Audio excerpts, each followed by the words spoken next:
Greetings, friends. I wanted to talk about Star Wars.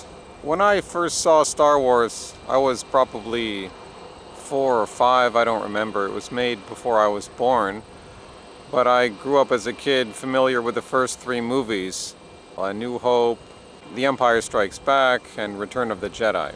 Then in 1998, Phantom Menace came out, and I remember the hype around that movie because I would have been about 12 at that time. Saw the movie and was underwhelmed by it, but still was excited in Star Wars up until around that age of 12. I remember in the 5th grade, my friends and I, 4 of us or so, we formed a Star Wars club, I guess so we could spout off our knowledge of Star Wars to one-up each other and to show how much more we knew about Star Wars than the other person, and for our own fun and for our own creative endeavor. And that lasted a brief time. So one day I came to school and I was talking about Star Wars, and my friends looked at me and they said, "Yeah, we're not into Star Wars anymore." And I said, "Oh, okay." And that was that. We kind of moved on. Star Wars just ended like that in the 5th grade when I was about, well, no, I would have been younger than 12, maybe around 11 or so. It just ended. And I had gotten some of the toys, at least around the new movie. I don't think any video games or PC games I had at that time in the late 90s. But I was certainly interested in the Star Wars movies. I would have made drawings about Star Wars, like battle drawings, and it was a very imaginative, rich source. But certainly there's something goofy about Star Wars. Many things didn't add up, but this is not to break down Star Wars, because it's not supposed to be that sophisticated. It's not high culture in any sense. And it's also made for kids. It's not even made for, it's kind of made for adults. But to become so interested in it as a fan, that is something that has always been for kids, in my opinion. That's how Star Wars has operated. Adults can see Star Wars, but adults can't be fans of Star Wars. Adults can't anticipate Star Wars movies. That is only for kids, specifically boys, up to the age of 11 or 12. That's the cutoff point. I never had comic books, really. I never was interested in Superman or Spider-Man. I always thought that stuff was weird. I did have some interest in the Batman movies. The early ones were actually fairly violent and dark, and they were kind of cool. By the time they made the 3rd Batman movie, it was a different franchise completely, and it was weird and goofy, and it was clearly even more so for kids. Now really, really for kids. Now everything was becoming for kids, for kids, for kids. Adults could now become kids from the late 90s on. It was now open. Remain a kid. And today we see young men interested in Star Wars and men in their 30s anticipating Star Wars movies and talking about the meaning of Star Wars characters and discussing these things seriously.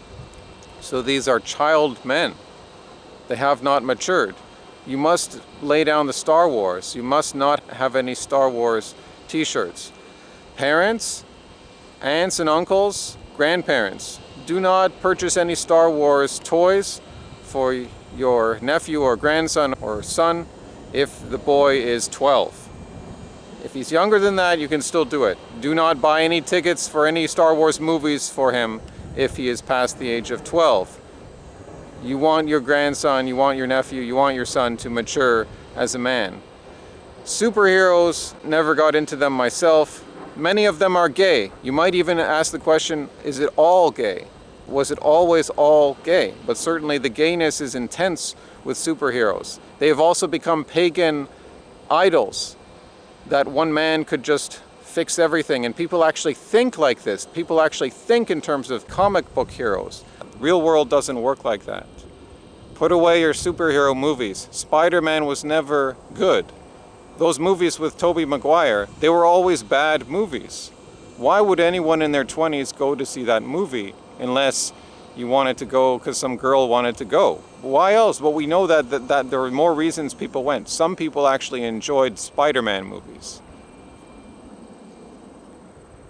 I said some people actually enjoyed Spider-Man movies.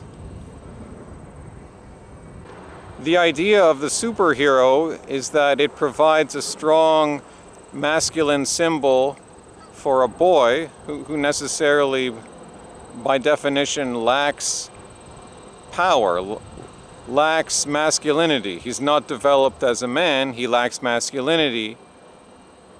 The superhero, therefore, fascinates him, and he has a projection of himself through the superhero. Once he starts to mature, the superhero is not necessary for the boy anymore. He now has self-confidence. So let's say we've got a young guy entering his teens, and he's still into Star Wars, can't wait for the next Star Wars movie. How do you start to wean him off of Star Wars? How do you start to wean him off of comic book superheroes and Marvel movies? Well, perhaps it might be military history. If he's not grown up in a liberal family that doesn't hate its own traditions, introducing him to military history at as young an age as possible would be a good idea, because then that's a more mature topic which he'll still be able to identify in something greater than himself, the nation or the history of the nation and the wars it fought, and look to his own connection to that, which is more connected to reality than fantasies. That would be one suggestion. Hasta luego, amigos!